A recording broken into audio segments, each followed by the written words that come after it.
ध्रुव ने अपने पिता का उद्धार किया, प्रहलाद ने अपने महापापी पिता का उद्धार किया, पर दोनों ने भक्ति के कारण उद्धार किया। दोनों के गुरु कौन है? नारद हैं। ध्रुव के भी गुरु नारद जी बने और प्रहलाद के भी गुरु नारद जी ही बने। नारद जी जैसा परम भक्त गुरु मिल जावे तो शिष्य अवश्य अपने पितरों का उद्धार कर सकता है। भक्ति देने वाला गुरु मिल जावे तो पितरों का उद्धार अवश्य हो सकता है। शिष्य की भक्ति से शिष्य तो तरेगा ही, पर शिष्य के साथ में 3 पीढ़ियों का उद्धार बताया है भक्ति ने, कि जो तरता है भक्ति से उसकी 3 पीढ़ियां भी तर जाती हैं महाराज। इसीलिए हमारे घरों में एक भक्त जरूर होना चाहिए। देखिए, घर में 3-4 आदमी होते हैं, उसमें से एक भी सरकारी नौकरी या प्राइवेट नौकरी में होता है तो पूरा घर कुशल चलता है। जिस प्रकार से एक कमाने वाले से 3-4 पीढ़ियां कुशल चलती हैं, बूढ़ी दादी को रोटी मिलती है, दवा मिलती है, बूढ़े पिता को दवा दारू मिलता है, बहू को मिलता है, पत्नी को मिलता है और बहू के बच्चे पोते को भी मिलता है, दादाजी की पेंशन से भी कई घर चल रहे हैं, ऐसे ही पोते की भक्ति से भी दादाजी का उद्धार हो सकता है। पर पोता वैसा चाहिए जैसा दादा है। दादा समर्पित भाव से अपनी पेंशन दे रहा है घर को चलाने के लिए। घर में सब दरिद्र है, एक भी घर में काम करता नहीं है, सब दर्द नारायण है, तो दादाजी ने खोल दिया अपना खजाना। लो भाई, जब तक मैं जिंदा हूं ये 40,000 मिलते हैं, तुम खाओ पियो पढ़ो लिखो मौज मारो, मैं क्या करूंगा इस धंधे का। ये दादाजी कर रहे हैं। पर अब दादाजी जैसे पाल सकता है सबको, ऐसे पोता भी दादा का उद्धार कर सकता है, पर पोते का समर्पण भी दादाजी में ही होना चाहिए। पर ऐसा संभव नहीं है, अब कलयुग है, पोता तो पोते की मति के। वो दादा को क्या रिस्पॉन्स देंगे नहीं पता बड़ा होकर।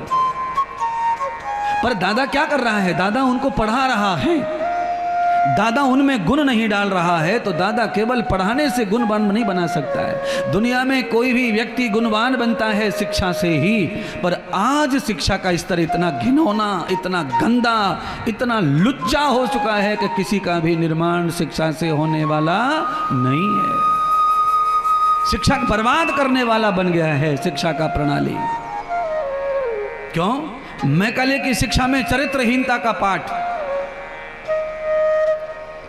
चरित्र का जहां महत्व खत्म हो जाएगा वहीं से गुण खत्म हो जाएगा, वहीं से महिमा खत्म हो जाएगी, वहीं से जिंदगी का सारा महत्व ही खत्म हो जाएगा।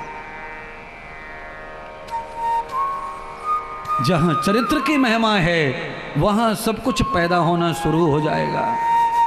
जर जरम यथाम्भो सत्ययुक्तां प्रवृत्ति प्रवृत्ति युक्तां प्रकृति भावेन। मिट्टी कम उपजाऊ या ज्यादा उपजाऊ होती है, पर मिट्टी की प्रवृत्ति सेम होती है। जिस मिट्टी में ज्यादा उपज होती है उस मिट्टी में ज्यादा गर्मी होती है।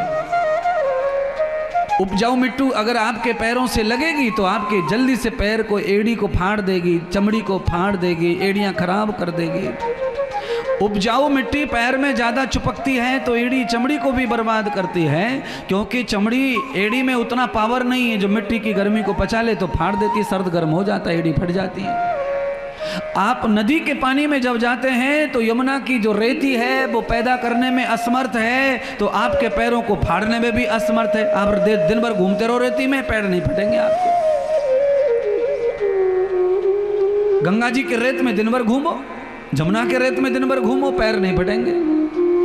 पर अपने खलियान और खेत में, अपने घर की मिट्टी में भी नंगे पैर घूमे कच्चे खेत में तो आपका पैर फटेगा, एड़ियां फटेंगी, विवाइयां फटेंगी, चमड़ी तड़केगी, क्योंकि सर्द गर्म हो जाता है, पैर की ऊर्जा कम पड़ जाती है, मिट्टी में ऊर्जा अत्यधिक होती है, इस कारण चमड़ी को फाड़ देती है। तो सर्द गर्म, या तो मिट्टी गर्म है या तो शरीर गर्म है, या तो मिट्टी ठंडी है या तो शरीर ठंडा है, दोनों का इन्फेक्शन होता है पैर में।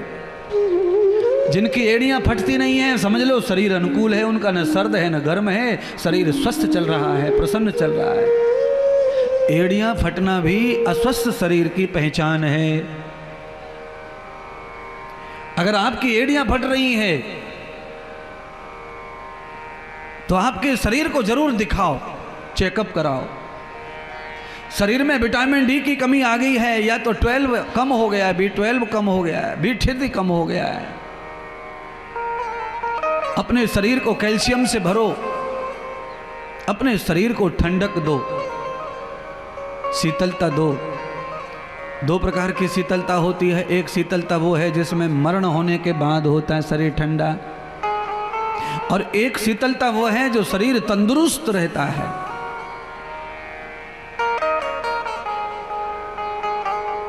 प्रसन्न शरीर का सद्गुण है ये। तो अपने अनुकूल जीवन बनाओ, अपने अनुकूल ही संसार बनाओ।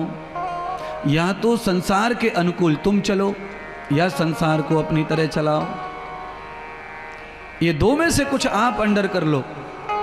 अगर संसार आपके अनुकूल हो गया तो फिर आपको भवसागर से पार होने से कोई रोक नहीं सकता, क्योंकि संसार बनाने वाले ने संसार इसलिए बनाया है कि ये जीव को पार करे, भव से पार करे, भव से पार करे। अच्छा, आप कल्पना करना, नाव बनाने वाले नाव बनाकर पानी में क्यों छोड़ते हैं? मुझे डुबाने के लिए, तुम्हें डुबाने के लिए, कि उस पार पहुंचाने के लिए? जवाब आ जाए तो बढ़िया लगेगा मुझको।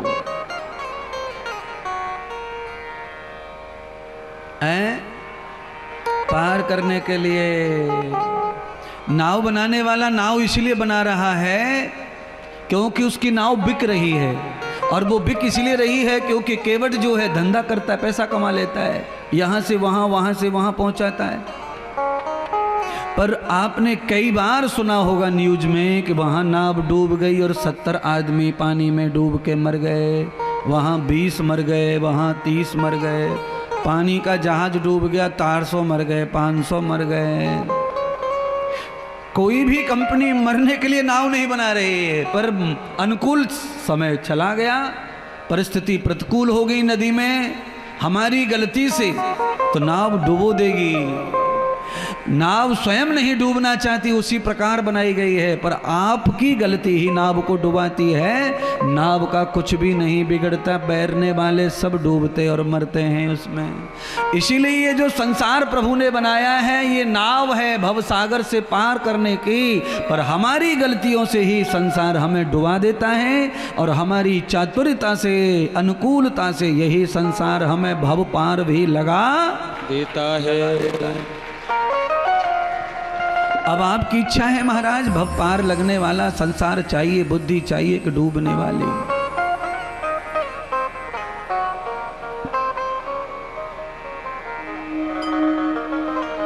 मेरा भाव तो आपके प्रति प्रेम वाला है, और मेरा भाव ऐसा है कि आप तनक भी ना डूबें, आप ऐसे पार कर जाएं संसार को कि आपका कुछ भीगे भी ना, बिना भीगे पार हो जाए सब। संभव है ऐसा? हाँ संभव है, क्यों संभव नहीं है? सब कुछ संभव है। आपके अनुकूल आना चाहिए समय। अनुकूल समय कब आता है? जब भगवान हमारे अनुकूल हो जाते हैं तो सब हमारे अनुकूल हो जाते हैं। देखिए, आजकल सत्ता के साथ में अगर प्रधानमंत्री मोदी तुम्हारे घर आ जाएं, थोड़ा चाय पी जाएं, तो मैं ठोक के लिख के दे सकता हूं, पूरा का पूरा मोहल्ला त्रिनगर आपके घर की तरफ देखेगा भी नहीं मुड़ के दोबारा। और अगर वो देखेंगे भी तुम्हारी तरफ तो झुक के देखेंगे, सल्यूट के साथ देखेंगे। मोदी जी चाय पी गए खाली, लोगों ने देखा कि मोदी इसके घर आया, समझ लो तुम्हारा काम बन गया। अब जो चीजें तुम्हारे प्रतिकूल थी, जो तुम्हारी दुश्मन थी, वो भी तुम्हारी प्यारी हो जाती हैं। फिर वो लोग इनडायरेक्ट आते हैं मौसा के थ्रू, मौसा जी ने हमारी चर्चा कर दो, जाके बता दो फलाने व्यक्ति से जिनके घर मोदी जी आए, थोड़ा ने हमारा काम करवाओ मौसा जी। कहाँ कहाँ से लोग घूम घूम के रिश्ते बनाते हैं। ऐसे ही मैं कहना चाहता हूँ कि परमात्मा जब तुम्हारे दिल दिमाग में आ जाएगा और लोगों का लगेगा कि प्रभु की कृपा है इस आदमी के ऊपर, तो सारी दुश्मनी खत्म करके सब शरणागति हो जाते हैं महाराज। है। अच्छा बोलिए, कुछ लोगों को दो ढाई साल पहले आप नहीं जानते थे और आप उनको अब जानते ही खूब। क्यों जानते हैं? क्योंकि उनके ऊपर प्रभु की कृपा दिख रही है लोगों को, इसीलिए लोग दौड़ रहे हैं, भाग रहे हैं, जा रहे हैं, आ रहे हैं, प्यार कर रहे हैं।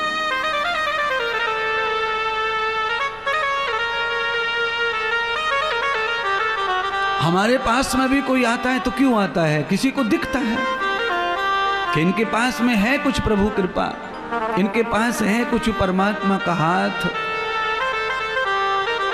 ये देख लेंगे, ये बोल देंगे, ये छू लेंगे, कुछ भी कर लेंगे, अपना कुछ अच्छा हो सकता है।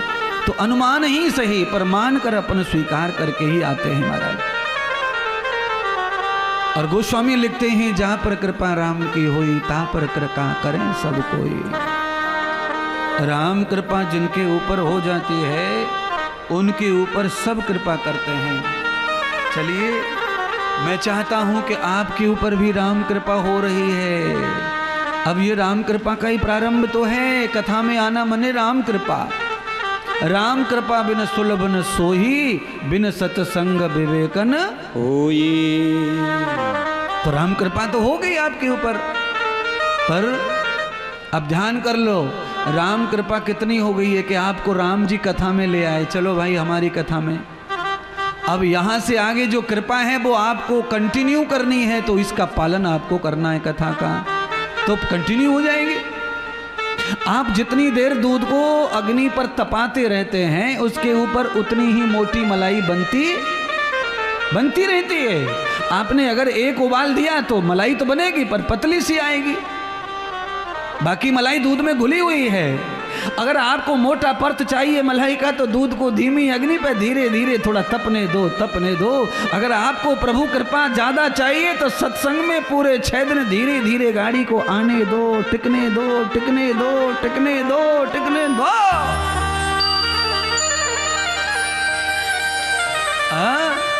सब कृपा हो जाएगी महाराज।